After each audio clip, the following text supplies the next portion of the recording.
সমস্যার উপরে সমস্যা, বিপদের উপর বিপদ। আমাদের বাংলাদেশে এখন আশঙ্কাজনক হারে বৃদ্ধি পাচ্ছে নিজের প্রেমিক নিজের প্রেমিকা দ্বারা, নিজের বউ দ্বারা বিশেষ অঙ্গ হারানো। আজকে আপনাদের বলি, এটা আজকে নতুন না। কিছুদিন আগে একজন তার স্বামীকে, আর কিছুদিন আগে দেখলাম আপনার একজন পুলিশের চাকরি করে সম্ভবত, নাকি সেনা সদস্য, তো তার বউকে ডিভোর্স দেওয়ার পরে আবার তার সাথে সখ্যতা মানে তৈরি হয়। তারপরে একটা আবাসিক হোটেলে নিয়ে গেছে। নেওয়ার পরে সেই বউ কী করছে, সেই ব্যক্তির বিশেষ অঙ্গ কেটে দৌড়ায় পালায় যায় এবং লোকটি তাড়াতাড়ি দ্রুত তার সেখানে বিভিন্ন কিছুতে মানে রক্ত ব্লিডিং হচ্ছে, সেটা ধরে নিয়ে হাসপাতালে যায়। এখন আবার নতুন করে আরেকটা আপনার জুনিয়র সাকিব, তার বউ তার ঘুমন্ত অবস্থায় বিভিন্ন কিছু এটা সেটা মিশিয়ে ঘুমন্ত অবস্থায় তার মানে ওই বিশেষ অঙ্গটা কেটে হাতে নিয়ে ওখান থেকে সরে যায়। পরে পুলিশ গিয়ে তাকে উদ্ধার করে এবং হসপিটালে জুনিয়র সাকিব এখনও চিকিৎসাধীন আছেন। তো আপনাদের রাগ থাকতে পারে, খুব থাকতে পারে, আপনার ভালোবাসার মানুষ, আপনার প্রিয়জন, তার যে আপনি সেই বিশেষ অঙ্গটা আপনি কাটলেন, তার জীবনে এখন কোনো কিছু মূল্য আছে বলেন? আপনাদের রাগ খুব থাকতে পারে, আপনার তার সাথে ঘর সংসার করতে ভালো লাগতেছে না, তিনি খারাপ, সরে যান। দেশে কি লোকের অভাব আছে নাকি? আপনি মনে করতেছেন যে ওই জুনিয়র সাকিব কিংবা ওই ব্যক্তি সেই ব্যক্তির মতো আর দুনিয়াতে লোক নাই? অসংখ্য আছে, যার দ্বারা আপনি সুখ পাবেন না, শান্তি পাবেন না, আপনি তার সাথে সংসার করবেন কেন? আর একটা মানে কি বলবো, একটা সুস্থ মানুষ, একটা বিবেকবান মানুষ এই কাজটা কি করতে পারে? সেটা বলেন, করতে পারে? আমি একটা কুকুর বলেন, বিড়াল বলেন, হাঁস বলেন, তাদেরকে কিন্তু ব্লেড দিয়ে একটু একটা অঙ্গ কাটতে পারি না, আমাদের সাহস হয় না। আর সে মানুষ হয়ে কিভাবে পারলো সেই বিশেষ অঙ্গটা কাটার জন্য? তিনি এখন চিকিৎসাধীন আছেন।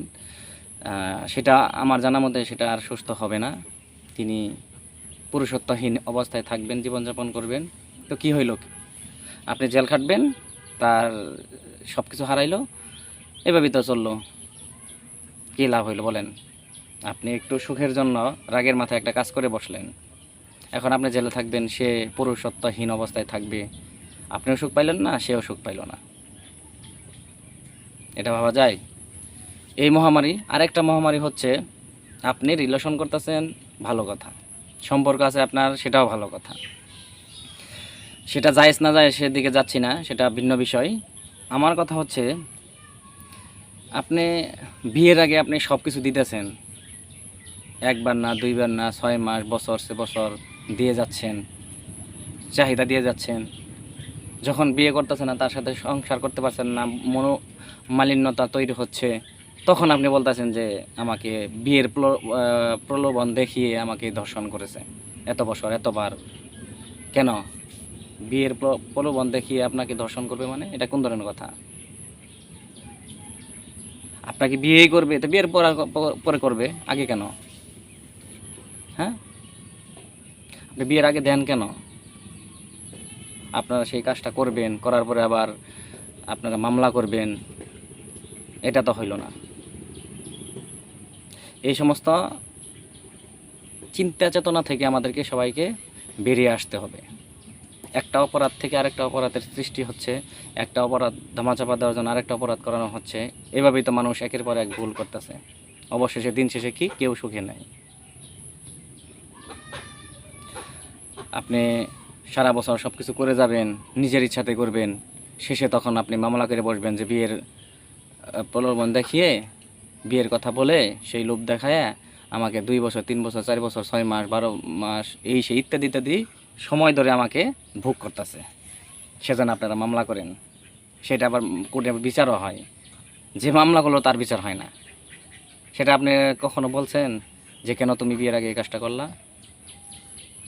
আজকে তুমি তার জন্য মামলা করতেছ, এইদিকে বেরিয়ে আসতে হবে। আর এই যে বিশেষ অঙ্গটা কাটা হয়, ইদানিং এটা বেশি দেখা যাচ্ছে।